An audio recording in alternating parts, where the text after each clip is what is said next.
It's a new month, so welcome to September. And because I divide my angling year up into 3 month periods, welcome to autumn.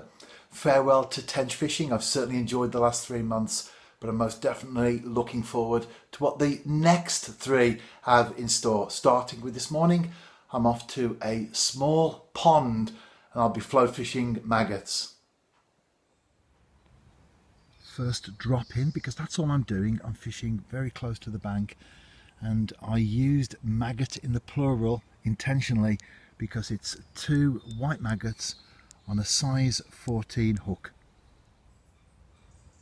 Second fish, and another species. It's my favourite one as well, the perch.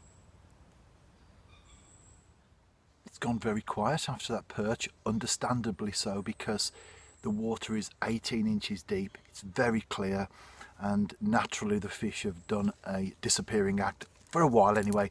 Perfect chance to show the gear that I'm using. That's the standard 3500 Shimano reel and graze rod that I fish with when I'm float fishing. I've got 4 pound Maxima Chameleon. It is tight here. Let me get the rod into the undergrowth so I can show the float. It's a standard setup for me.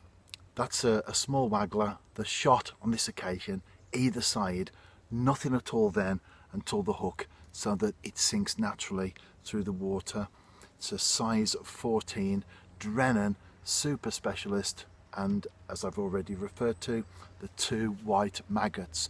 What I'm doing is on a regular basis, because there are fish out there, they will return after that commotion with the perch. There are fish out there, so I'm throwing maybe 4 or 5 in by hand and then dropping the float over them so that they sink at the same time, and that's where I was getting all the action early on. Well, let's have a little drop in again.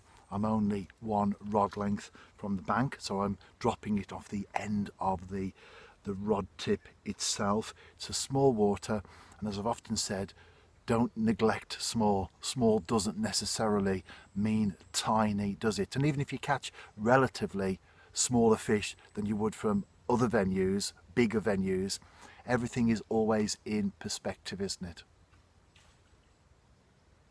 I just heard something splash there.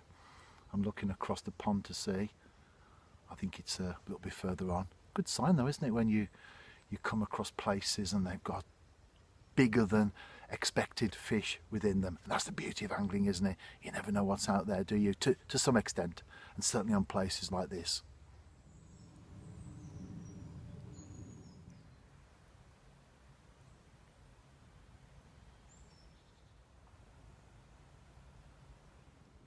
As long as you're realistic about the size of the fish that you catch from waters like this, they can actually be very rewarding in the form of this perch. Perhaps not a monster that would make the front page of the angling newspapers, but nevertheless, from the venue, very nice indeed.